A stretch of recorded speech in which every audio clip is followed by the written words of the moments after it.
Om. Om.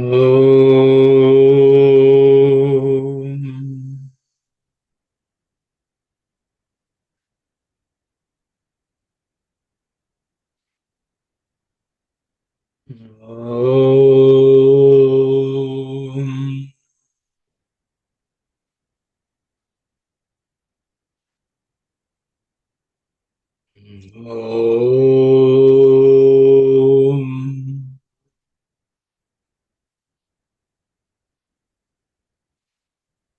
Om.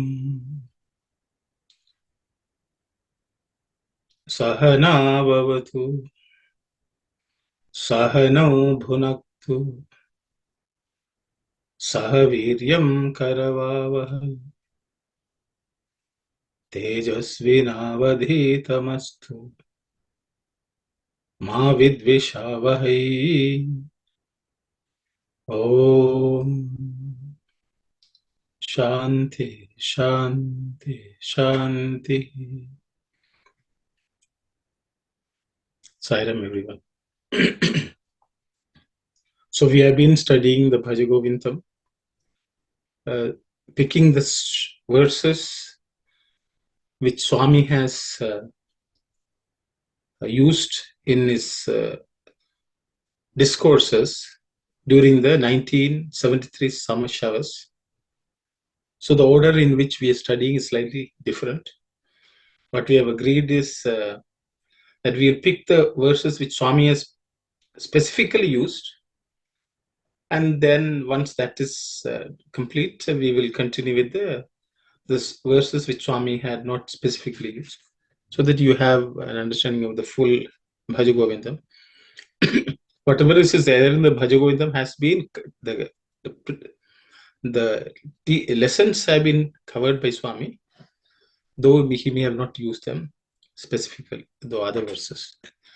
So in that order, we have already looked at the first verse, Bhaja Govindam, Govindam, Bhaja Modamate. So then we looked at the second verse where Swami is talking about at each life stage we are busy with something or other. Like Balastavat Krida Sakta, in childhood we play. In youth we are going after the world and finding a spouse, finding jobs and so. And then the third stage we spend in worrying about everything. Then we die and we don't have time for the Lord. And the third one, we looked at the importance of satsanga and how it can take us to mokshatvam, that is liberation itself. So we covered that last week. So today we are going to look at the next verse, the fourth verse we are picking up. But this verse, the 24th verse in the traditional publication, you will find this as this 24th verse. So we'll take a look at this. Saira.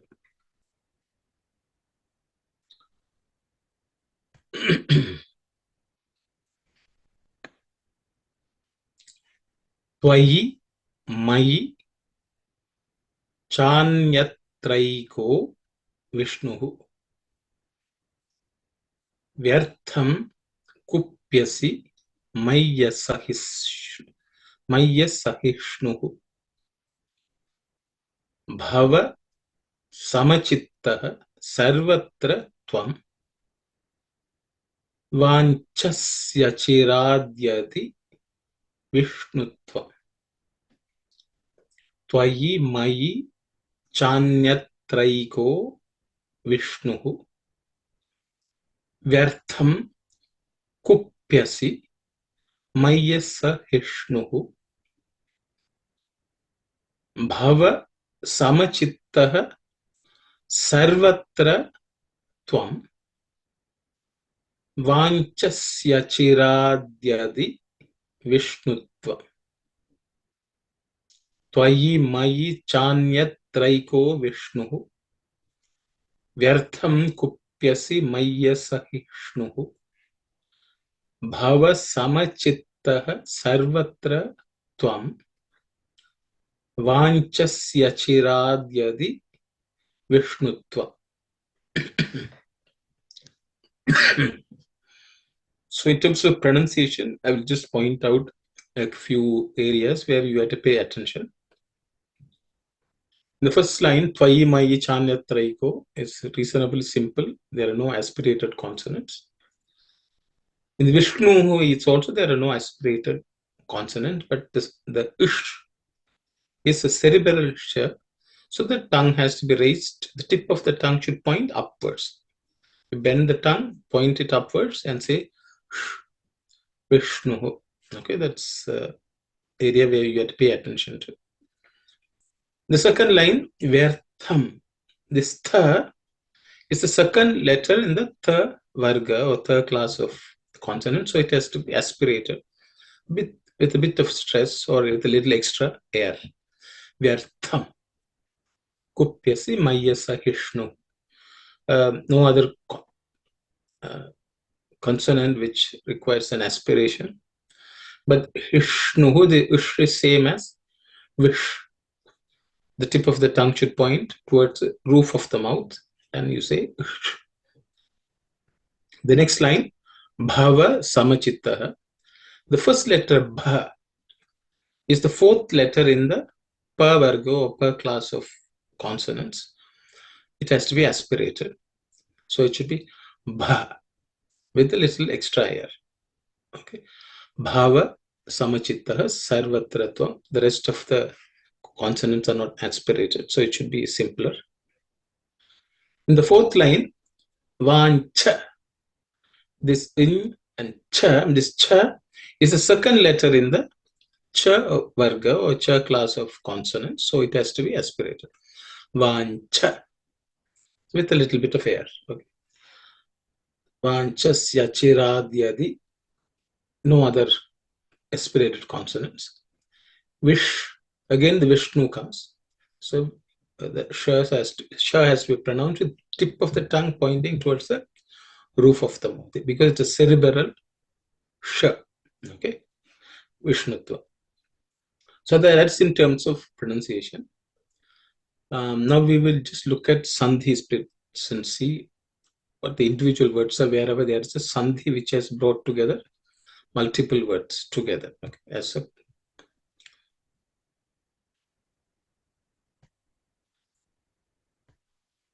so I have on the right hand side, I have the word to word split lines.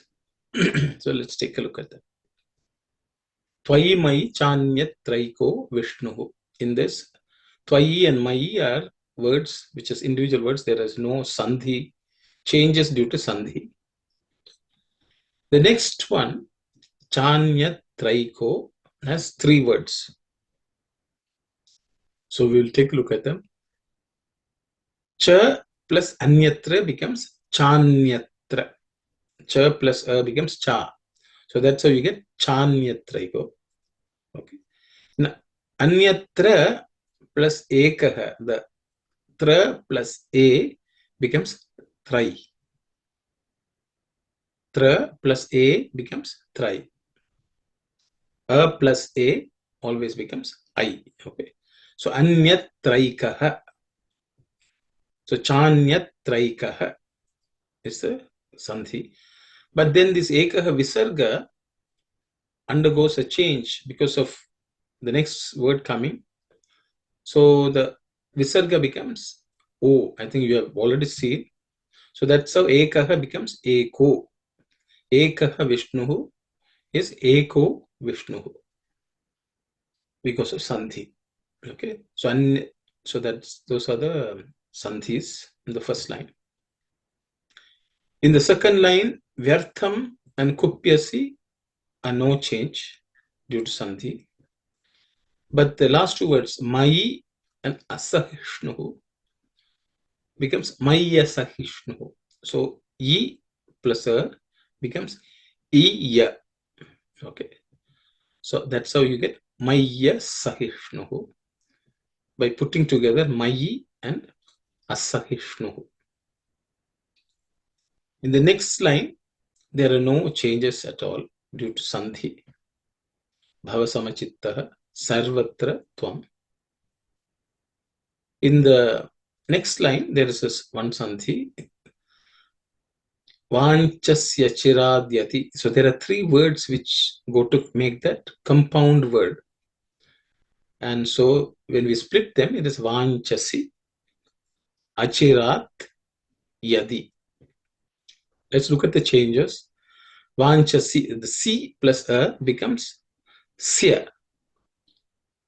C plus A becomes sya. Because E plus A becomes ya, C plus A becomes sya. So vanchasya chirat, that is the one sandhi. Then this achirat, the is it joining with ya becomes id. Okay, it becomes id. So that's why you get achirat yadi. When achirat and yadi becomes achirat yadi.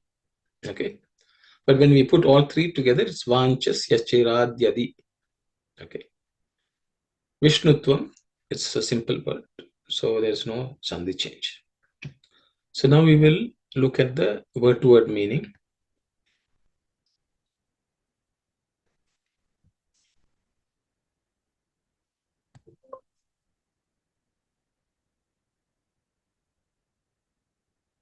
Sorry.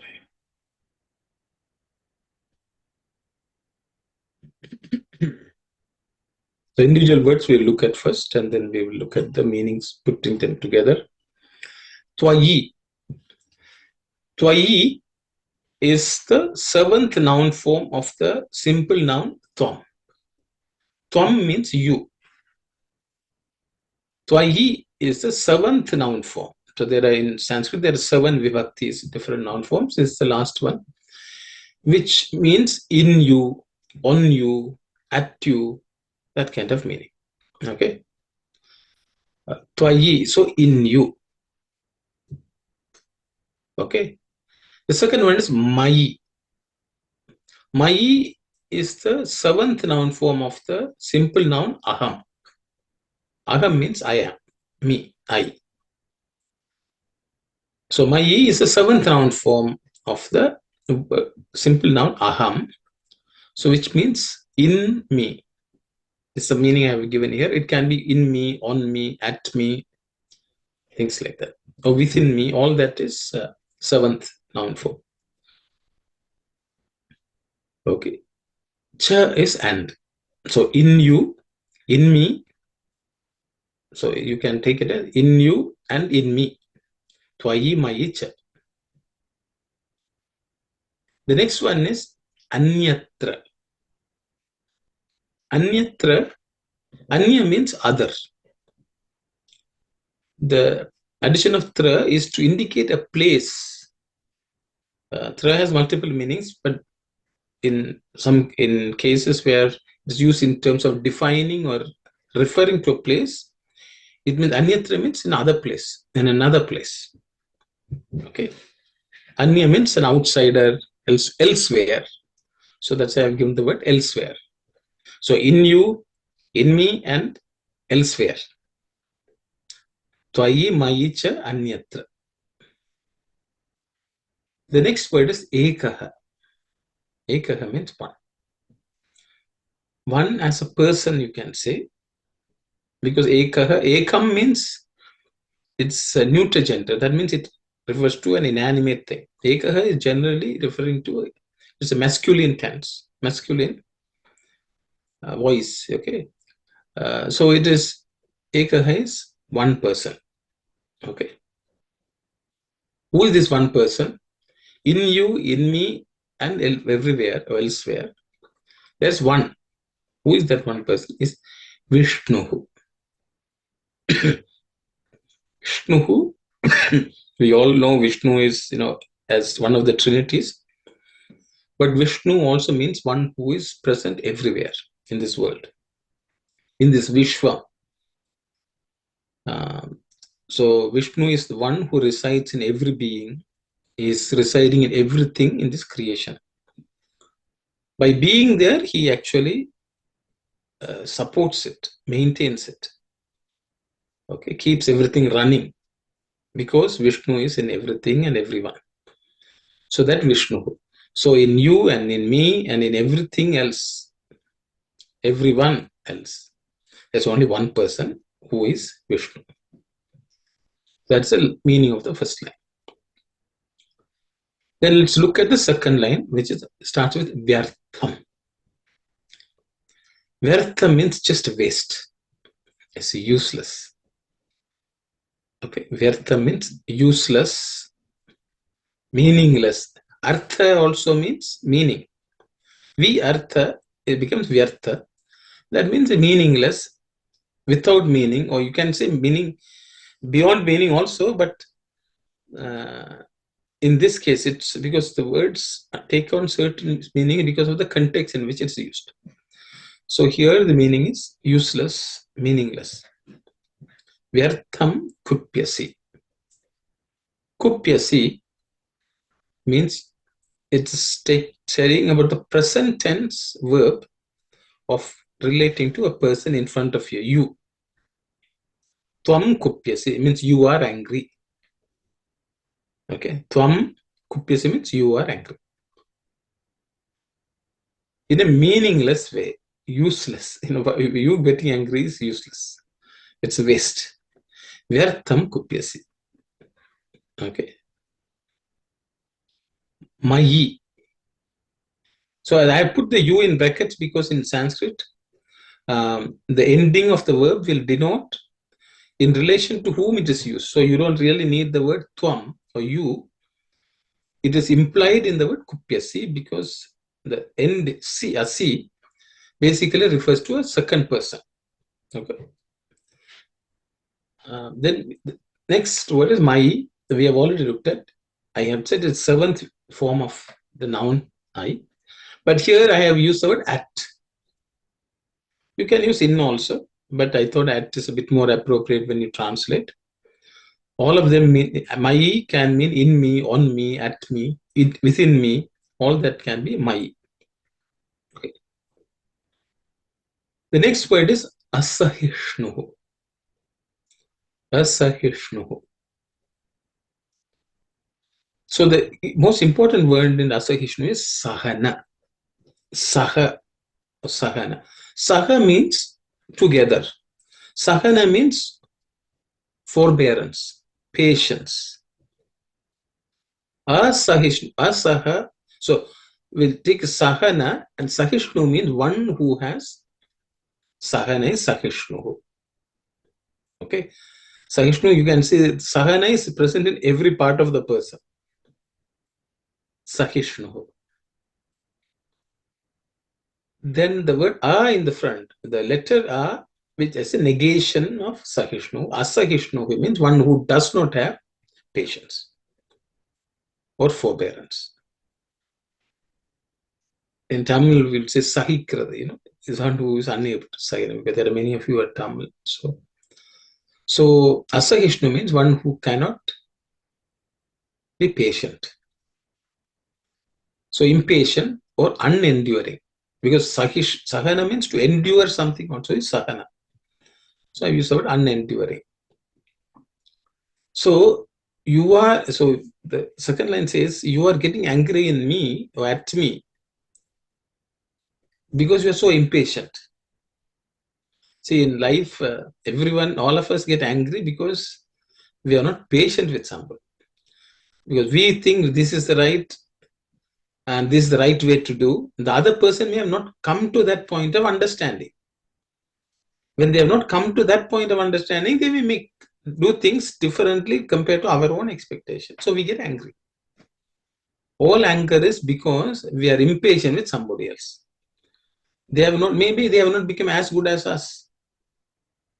They may be not as good as us in qualities or in even doing something.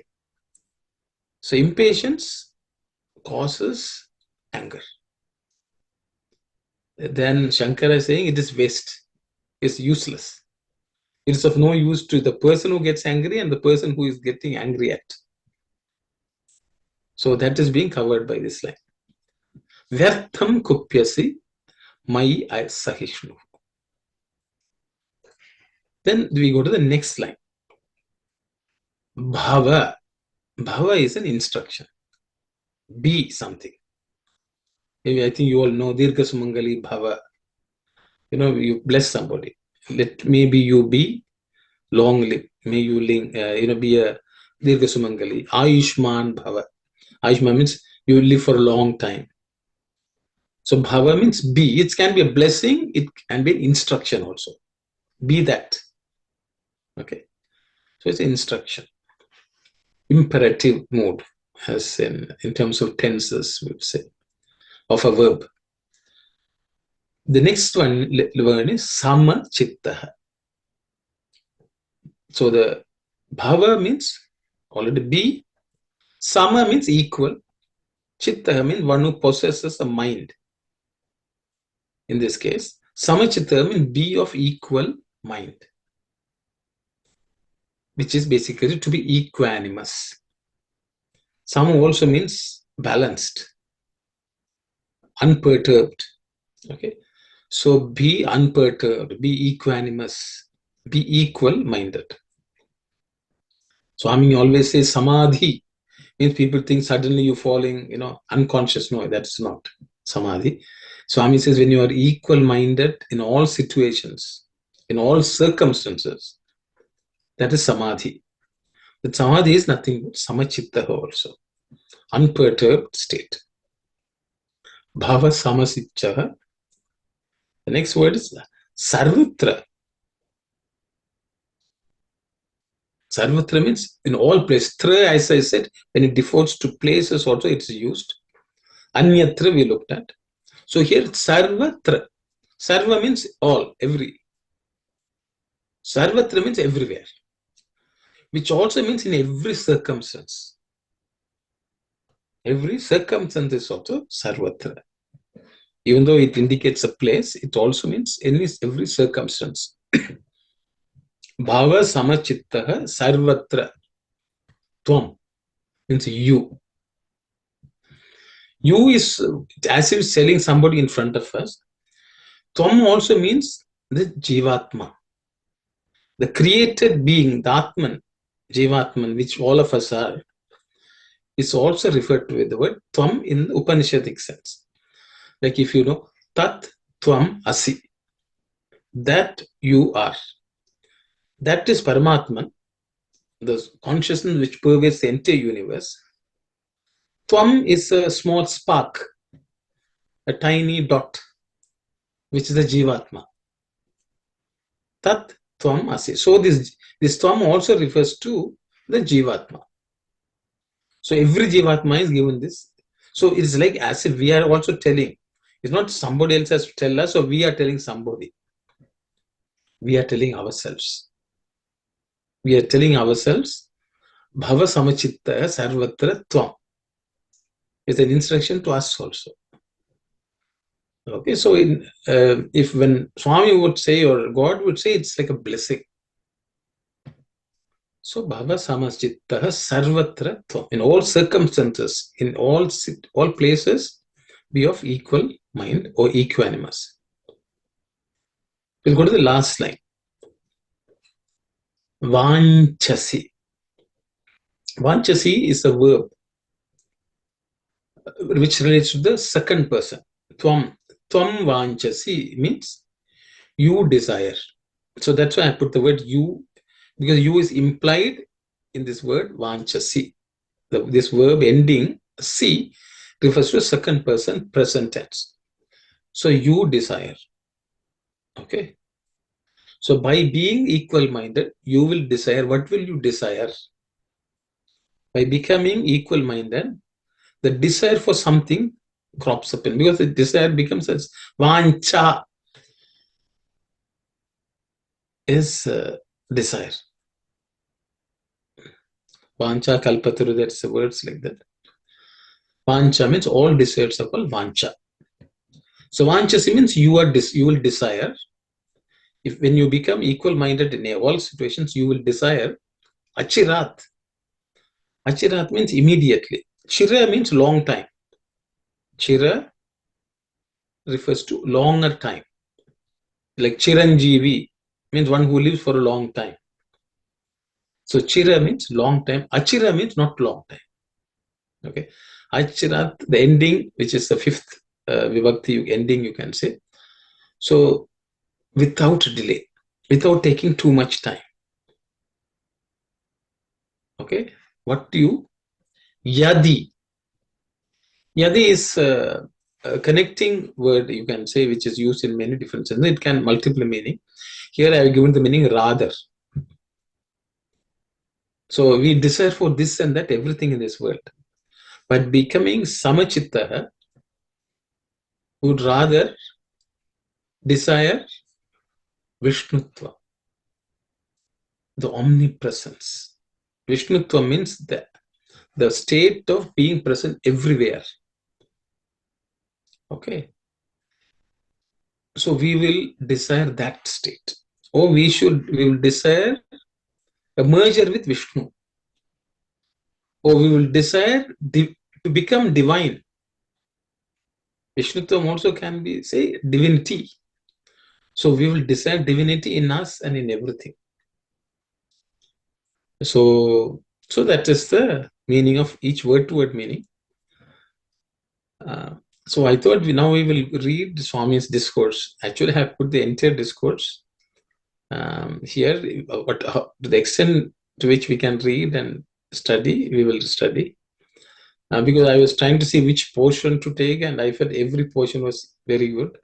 So I put the whole discourse here. If we don't cover reading all in the entire discourse, you will have it for yourself to read in this PowerPoint presentation.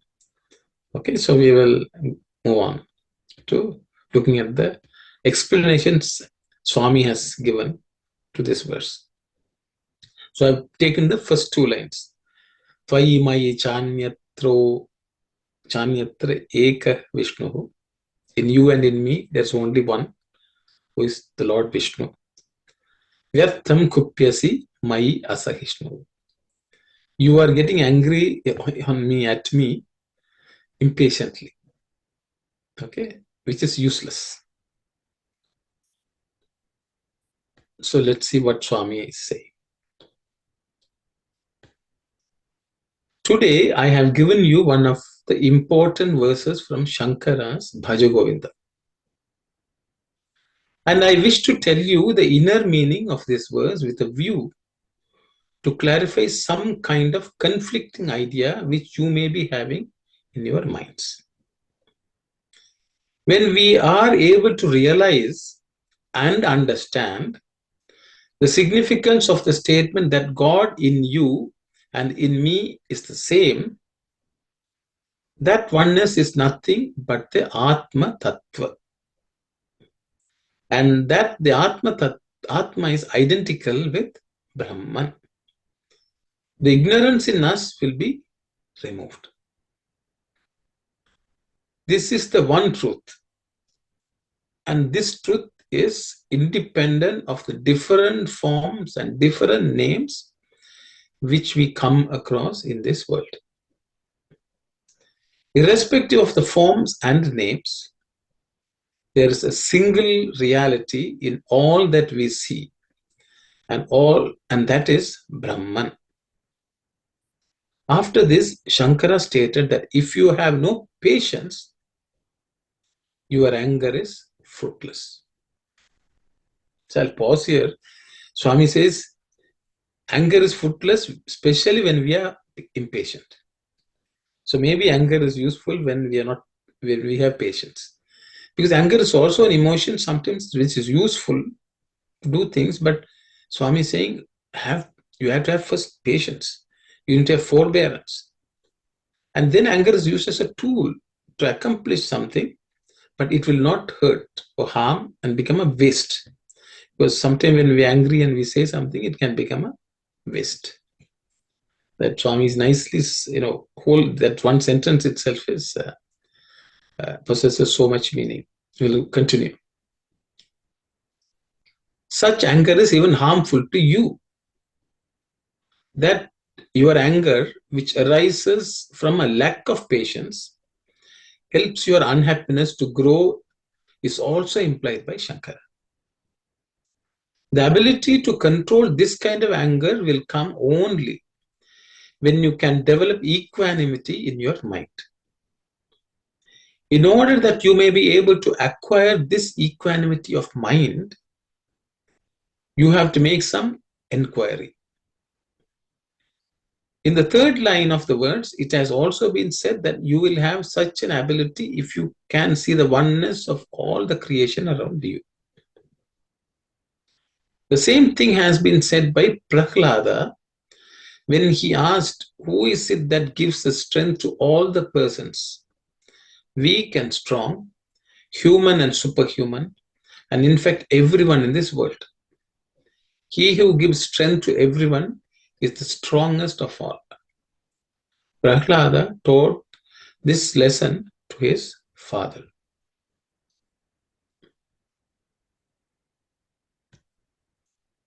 Today, one should understand and experience the oneness of the Atma, which goes through every form and every living being in the world. For conveying this message, Shankara taught the Advaita philosophy to the world. It is absolutely necessary for everyone to realize this one supreme thing behind all creation. It is only then that you will be able to develop equal-mindedness and reach the divine spirit of equality of everything. We need not doubt at all the possibility of realizing this oneness in a manifold world like ours, because our illusions are closely linked up with our desires. We are given to accept the diversity as real. Thus, we are missing this oneness. There's a small example for this. In a cinema, we see different kinds of pictures. But in fact, all these pictures have been put on one film.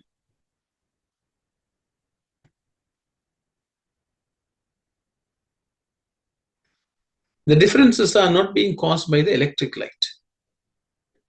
They have the origin only in imagination of what you see. The electric light is only one, and the film is only one. But because of the combination of circumstances in which the film is moving in front of the electric light, we happen to see various pictures. In the same manner, various pictures which arise out of sensory organs are being put on the film of our mind. Through this film is passing the intelligence which may be compared to the electric light. The result is that we see so many different things of the world. Because our sensory organs are following the mind and the light of the intelligence is being used, we find the world being presented to us in so many different forms.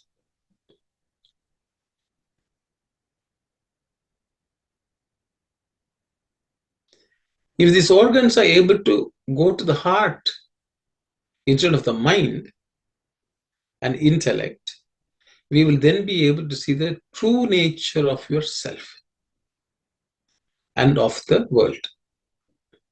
What is contained in your own mind assumes many different forms and makes you feel that the individual may have many different names.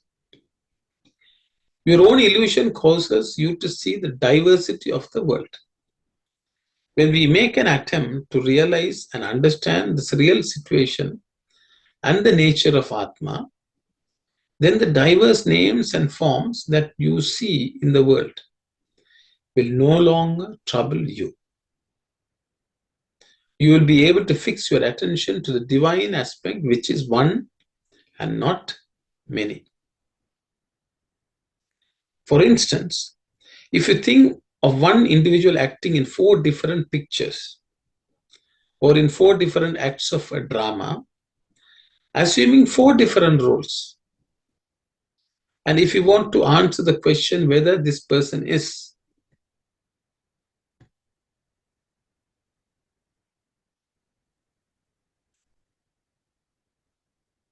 in reality one individual or 4 different individuals, you have to make some inquiry.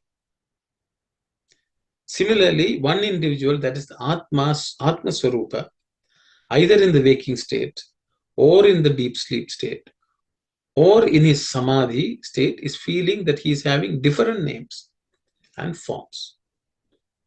and experiencing different situations as in the previous example.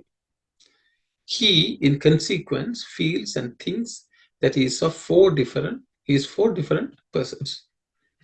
What happens in our daily life is slightly different in that we do not have four different names for the different roles we play during our life. In effect, we are giving importance to the form and the name which we have in one of these four states, the waking state, and we ignore what happens to us in other three states.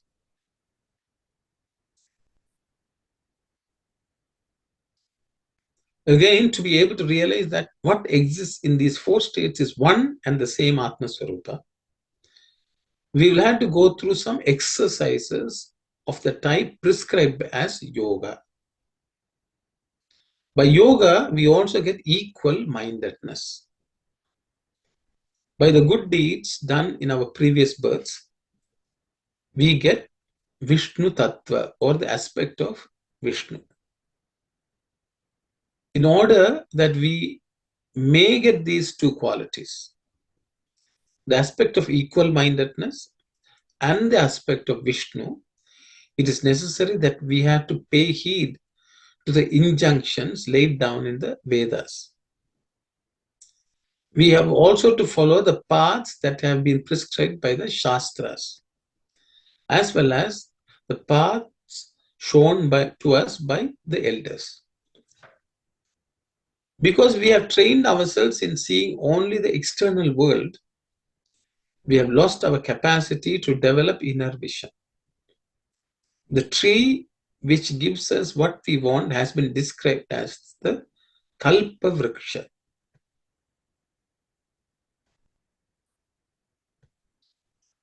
In this description, a tree has been changed into Kalpa. A tree is something which perishes. Kalpa is something which is permanent. It is surprising that we associate a tree which is perishable with Kalpa which is permanent and imperishable. The ocean, which is the source of such valuable things as diamonds and pearls, and which teaches you aspects which are quiet, close to God, is often described in terms of a common thing like salt water. The moon, who hands in coolness and comfort to man, becomes feebler and feebler during certain periods. Thus, agencies which have been handing in valuable things to humanity are sometimes being described by names which are not quite just or appropriate. The names we use are not even natural. The permanent Atma resides in this impermanent body, which is neither clean nor attractive.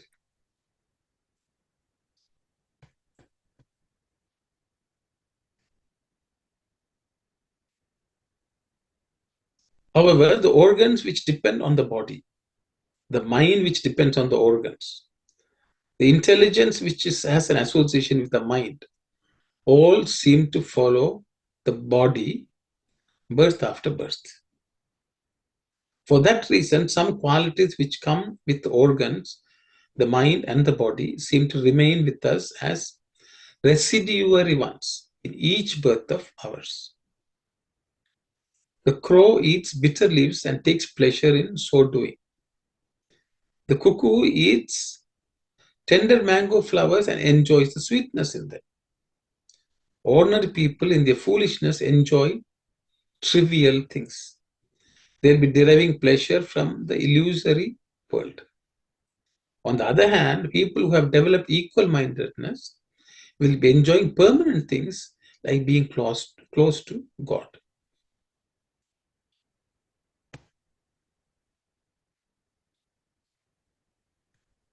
The experience which man goes through in his waking state and the experience which man goes through in his dream state are entirely different. If we try to find the cause of our dreams, we get the answer that sleep is the cause of our dreams. If you do not sleep, there is no occasion for us to get dreams. For people who are sleeping in illusion, there will be all kinds of dreams, which are in the nature of illusion. For people who have steady minds, there is no such illusory sleep, and therefore they will not be having dreams of illusion. They'll be enjoying the bliss of realization and the recognition of oneness. So Swami has also touched the third and fourth line also in this. The first two lines is mentioned in relation to this third and fourth line. So Swami has nicely explained. We will continue. Just to take a look at the third and fourth line of the verse. Bhavasamachittaha sarvatratvam. So be equal-minded everywhere in all circumstances. Vanchasi achirat yadi vishnutvam. Without delay, you will start desiring for Vishnutva. So equal-mindedness is necessary even to develop desire for God, is the teaching of this verse. Is Sakwanti Saira. Sairam, I don't know. Can you explain about this illusion, nature of illusion, which are in the nature of illusion, the dreams, in the dreams? Can you explain what it means?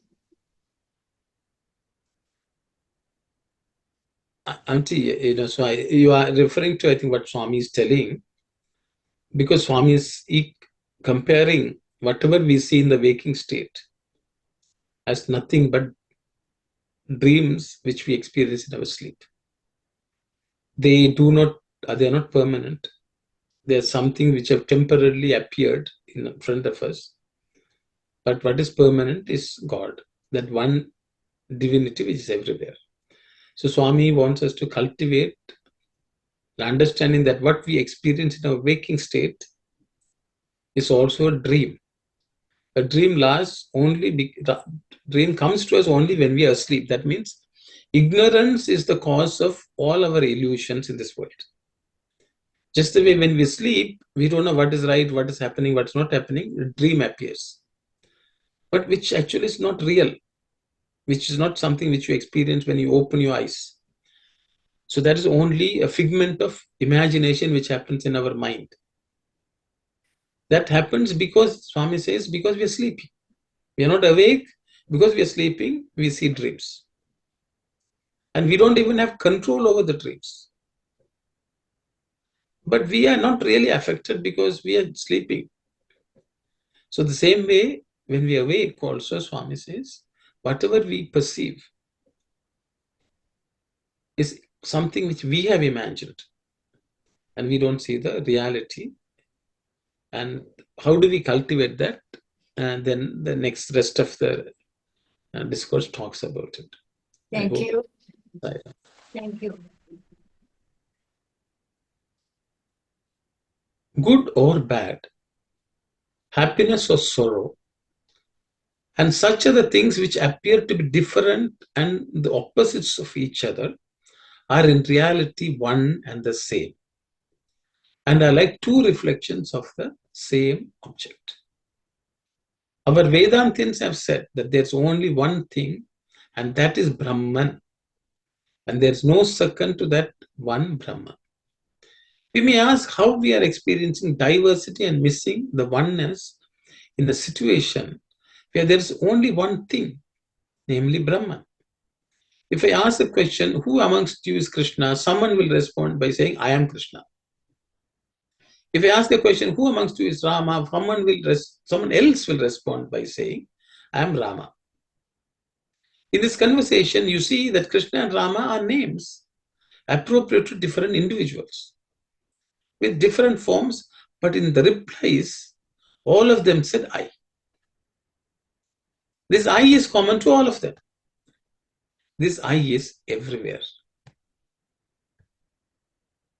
Therefore, if one is able to understand that I is everywhere, it is easy for him to grasp the real significance of the common element. The sacred sound I is appropriate only to the Atma. Since the same Atma is present in everyone, equal mindedness is possible for everyone to acquire. These differences are not intrinsically present in various things. It's only our likes and dislikes of these things that make them look different. If various attributes are really inherent in things themselves, then everyone should either like a particular thing or dislike a particular thing. Likes and dislikes are in you and not in the objects. No one has the capacity to decide which is right and what is wrong. Today, while deciding what is good and what is bad, people are imagining that they are in a position of authority and they have the right to determine what is good and what is bad. This is only being ignorant. A particular thing may be liked by someone and disliked by others. If this quality is in the object itself, then how can the same thing be liked by some and disliked by others? The likes and dislikes are coming from within the individuals and from the thoughts they have in their minds. There's an example for this. We drink water that is cool, sweet, and tasty. Similarly, we eat fruits that are sweet, attractive, and tasty. Such water and such fruits are regarded by us to be good, and we therefore eat or drink them.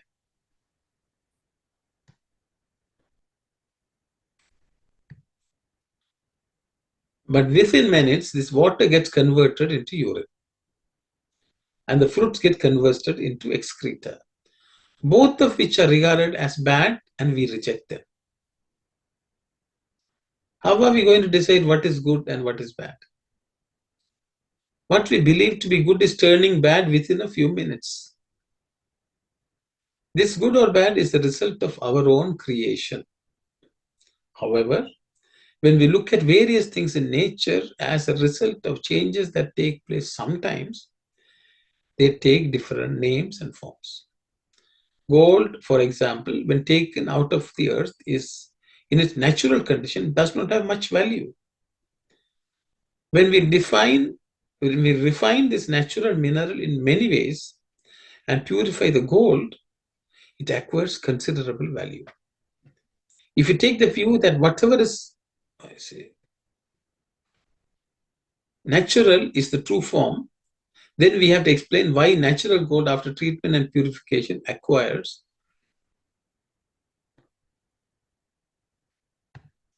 a greater value. Things or objects which in a raw condition have undesirable qualities attributed to them will shed those bad qualities and become good after purification and treatment. In the same manner, we can regard eating, sleeping, and moving about as natural attributes of an individual. This individual who is born with some good and some bad qualities should not think that there's no opportunity or process by which he can purify himself. Let us take an expensive wristwatch you are wearing as an example. You should question yourself as to what in this watch deserves the money that you are paid for. Is it the bolts, the nuts, the jewels, and so on that you are paying for? Or is it the basic metal that you are paying the price for, and so on?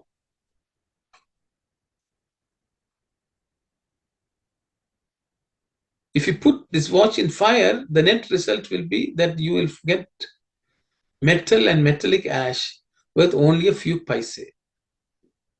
But a skillful workman who understands the technique of making a watch has used his expertise to convert a small bit of basic metal into a costly watch capable of keeping correct time.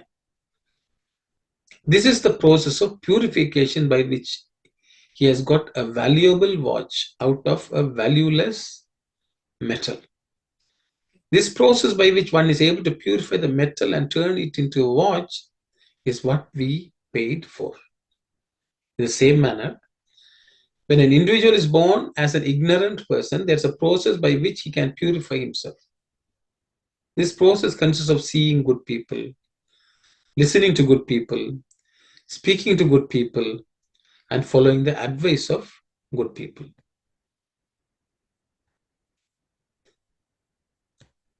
This process can convert you from being an ignorant person to being a Paramahamsa, or a knowledgeable person. Just as after having acquired a valuable watch, you will carefully use it and preserve it so that it gives you good service. So also, once you have acquired the valuable quality of being a wise human being, with equal mindedness developed in you, you must also know how to preserve these great qualities and make use of them. It is by accumulating the benefit of many good deeds in many earlier lives of yours that you are now born as a human being. Because you are not aware of the great good treasures that you have thus accumulated, as a result of which you have the reward of your present life, you are not assigning the necessary value to human life. If you are only aware of the extent of goodness of your previous births that has brought to the stage of your present life, you will never waste this present life. There's another interesting example for this. An individual took a watch which was out of order to a watch repairer. The watch repairer said that the watch was very old and that it would cost a lot of money to repair the watch. He said that the repair would cost at least 2 times the original price of the watch. The owner said that he would like the watch to be repaired, even if it would cost so much. The watch repairer thought that since the owner was insisting on this old and worn out watch being repaired, the watch was probably a lucky one.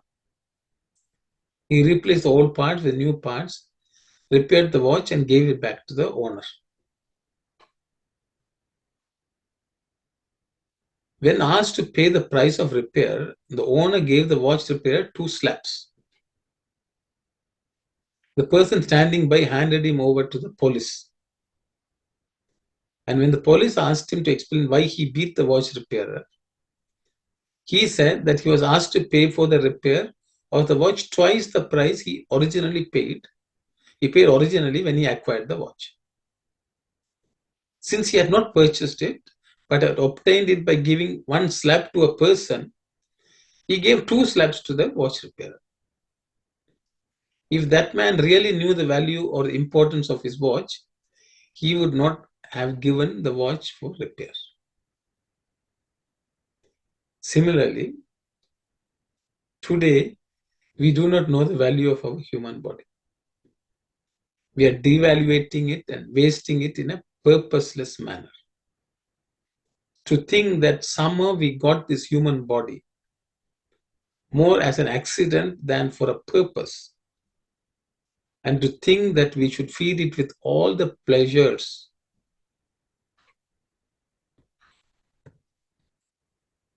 like eating, drinking, and so on, and then let it wither away and die is a great mistake.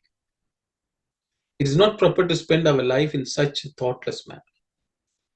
Amongst all the animals that are born in this world, to get birth as a human being is a very difficult thing. Having obtained a sacred birth as a human being, if we conduct ourselves like animals and birds, we will then be wasting our lives and not justifying God's gift to us. One has to recognize the ultimate truth that the divine Atma exists in all. It's only then that you will justify the human birth and drive away the ignorance from your mind. It is possible for one to refer to and describe something which is not Brahman, but no one can say that this is Brahman. That which is eternal truth, that which is unchanging, that which is pure knowledge, and that which cannot be described by using words is Brahman. Brahman is the only truth that is shining in the shape of Atma in all different forms of living beings. It's only when we recognize this truth that we'll be able to attain the stage of Vishnu. It is to enable us to understand and attain the stage of Vishnu that Shankara has handed over the beautiful set of Bhaja Govindam verses to the people. So this is actually the entire discourse of Swami's, which is summarized form. I think the original discourse is much longer and detailed, but the summarized form, which is available in Samashavas in book form, has this text. So Swami has nicely explained that we should not be, why are we born? Why we're just getting irritated, impatient with the world? Because we do not realize that everything is one. And the instruction is be that person who equal-minded. And through that we desire for the state of Vishnu to become divine ourselves. So that is the message of this verse. So I will stop here.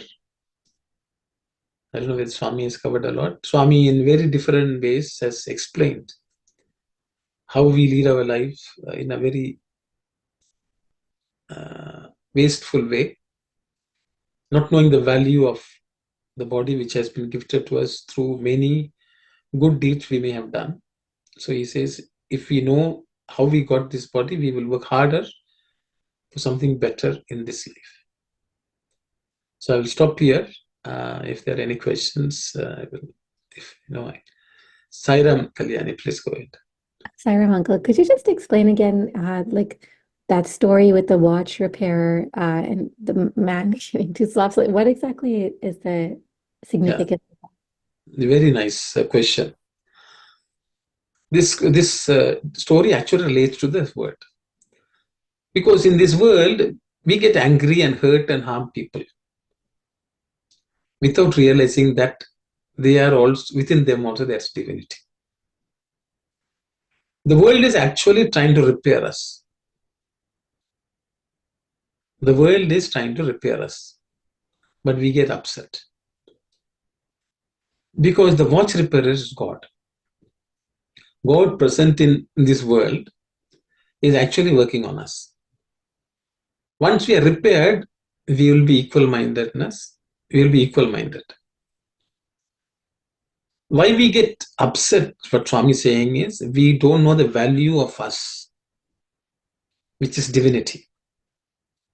Because of that, we keep on slapping. Our life itself becomes slapping the world, slapping people around.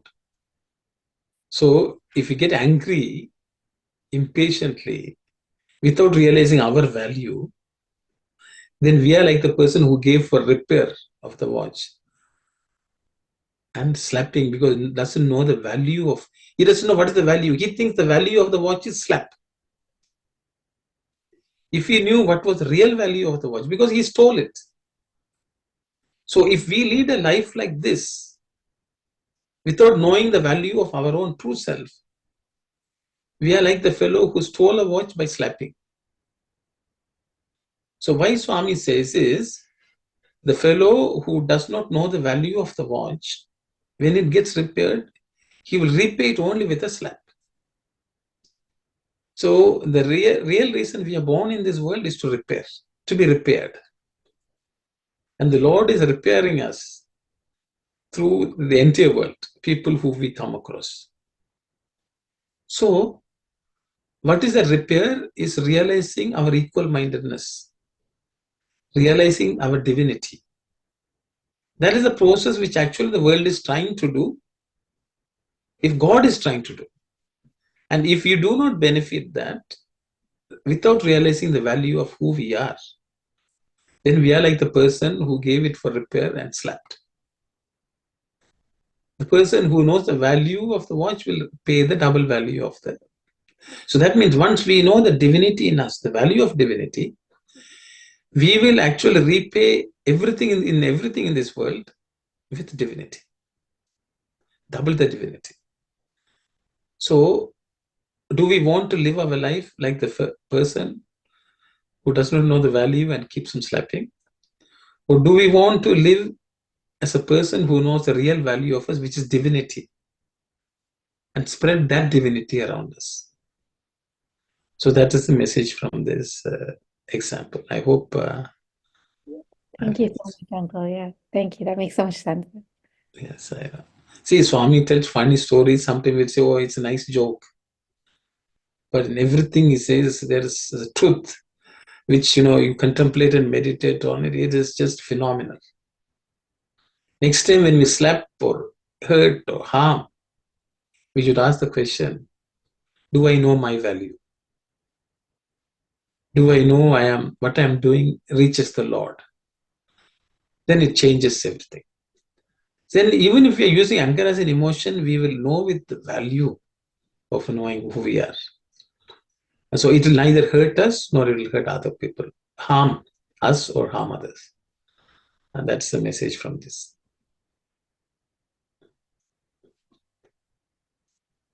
So it's 9:03. If there are no further questions, we can close the session with prayers. One more question. Do we have a class next Saturday? Because Friday is Sivaratri. Okay, maybe we will cancel because if everyone has come, I myself, I don't know whether we'll be back home after Shivaratri by that time. Yeah. If everyone's okay, we will cancel next week class. I didn't think about it. Thanks for reminding, Auntie. Thank you. I think we will not have. Better to cancel it because we'll be keeping late night. Yes, yes. I know everyone will be too sleepy. If I keep on talking, people will sleep. Sleeping. I also miss those of while having the class. We will. Thank you, Auntie. Brother Sairam, Yes. if you don't mind, can you go back to the slide where that story is? Because still I am trying to understand, and I thought in Kalyani's question also, I was thinking that's the same question I was thinking of. Yes. What do you want, sister? I brought. Yes. So he is giving the watch for repair, and he's saying it's going to cost double time money to repair, right? Mhm. So what did that really mean? So in this world, Yeah. God is repairing us. Okay. Okay, God is repairing us. Yeah, okay. So by giving double time mean? So he's saying there's a price which we have to pay, for the work which God is doing on us. Yeah. So that means we have to repay. We have to pay the Lord the fee for the work He's doing. So he's saying pay double. So that means if I am Atman, for the work He's doing, I have to pay 2 Atmans. Oh, okay. Okay. If I have 1 spark of divinity, I should pay 2 sparks of divinity back. How do we repay? By doing good. In this world, we have to do good because the world, God is everywhere. So everything which we do, we have to pay a price. See, many times we think doing good in this world is out of our goodness we are doing. Yes, maybe out of our goodness, but it's a debt. It's a price which we have to pay for the good work the Lord is doing. So how do we repay? The Lord doesn't need. We just distribute goodness. But that is expected by the Lord. Otherwise, we will not change. So we have to give double time. Double time. We have to continuously pay the price for the work. If today the Lord has looked after me, giving water, giving air to breathe, giving everything around us, are we paying back that? What's the price we are doing? He is saying you are like the fellow who stole the watch. You're only slapping. At the end of the day, you have slept and gone to sleep. So this is a question we have to ask. Every day we are being repaired. We have to pay the price that day. In our life, we have to pay the price for the good work the Lord has done. Otherwise, by slapping, actually we become again a broken watch. Then we come again next time also, it comes one more birth. In this life, we are being repaired. How are we paying the watch repairer? The watch repairer is Vishnu. We are being repaired. Every day we are being repaired. That's why Swami says we are not born to eat, drink, and just enjoy life. That is not what we are born for. We are born for this purpose to become a better human being, becoming a good watch, which is working properly, giving good time. That to get to that condition is the only reason we are born. Okay. So we need to realize why we are born and what is happening to us every day, and how we should be grateful to the Lord who is doing that good work, and how do we repay that through spreading goodness, giving back to the society, giving back to the world, which is actually helping us be a better human being. So with that, I think we will close the session with prayers. Sai Ram, everyone. Om Samastaloka Sukhino Bhavantu. Samastaloka Sukhino Bhavantu. Samastaloka Sukhino Bhavantu. Om Shanti, Shanti, Shanti. Sai Ram, everyone.